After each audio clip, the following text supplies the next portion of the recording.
সরকারি সেচ দপ্তরের জমি বেহাত হয়ে যাওয়ার প্রতিবাদে বিক্ষোভ দেখালেন এলাকাবাসী। ঘটনাকে ঘিরে ব্যাপক উত্তেজনা ছড়ালো মালদার হরিশ্চন্দ্রপুর ২ নম্বর ব্লকের দৌলতপুর গ্রাম পঞ্চায়েতের বালাপাথর এলাকায়।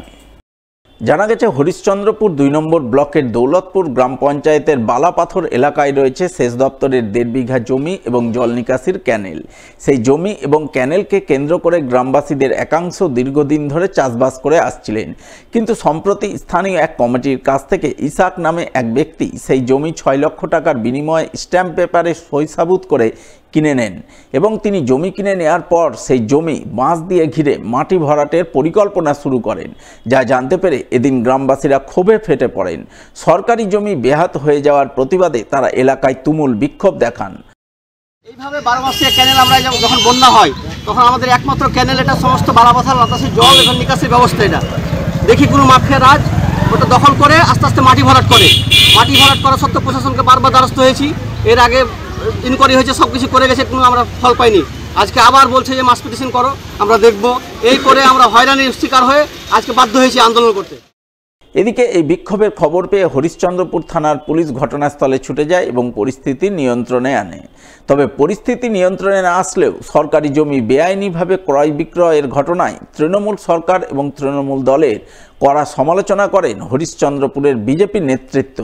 যদিও তৃণমূল নেতৃত্বের দাবি, এই ঘটনায় যে বা যারাই যুক্ত থাকুক না কেন, প্রশাসন তার বিরুদ্ধে কড়া ব্যবস্থা নেবে। সারা পশ্চিমবাংলায় যা তৃণমূল সরকার করছে, বালি থেকে পাথর থেকে নিয়ে জমি থেকে নিয়ে ওরা সব জমি সরকারি জমি বিক্রি করে দিচ্ছে। আজকে আমাদের হরিশ্চন্দ্রপুরে যে একটা স্ট্যাম্প পেপারে জমিগুলো বিক্রি হচ্ছে, সরকারি জমিগুলো, এটা দেখার দায়িত্ব কার? সরকারের। কিন্তু সরকারের সঙ্গে মদত কেড়ে দিচ্ছে। শাসক দলের নেতারা যদি মদত না দেয় তাহলে কারো হিম্মত নাই যে সরকারি জমি ক্রয় বিক্রি করা যায়। কিন্তু এটা সম্পূর্ণ সরকারের মদতও আছে এবং সরকারের সঙ্গে তৃণমূল নেতাদের মদতে এগুলো কাজ হচ্ছে।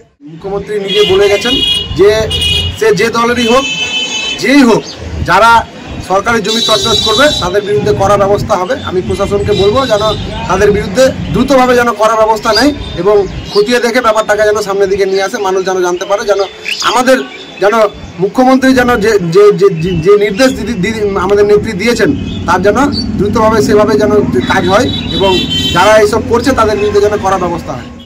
গোটা ঘটনা প্রসঙ্গে হরিশ্চন্দ্রপুর ২ নম্বর ব্লক ভূমি ও ভূমি সংস্কার দপ্তরের আধিকারিক সুরজিৎ দাস জানান, এই বিষয়ে তিনি সেচ দপ্তরের তরফে এখনও কোনো অভিযোগ পাননি, পেলে প্রয়োজনীয় ব্যবস্থা নেবেন। আমি কি বলবো, আমার এখানে তো দলিল হয় না, আর সেচ দপ্তরের জমি, সেচ দপ্তর তো আমার কাছে এখনও কিছু জানতেও চাইনি, আর কোনো কমপ্লেনও সেচ দপ্তর থেকে কিছু নেই।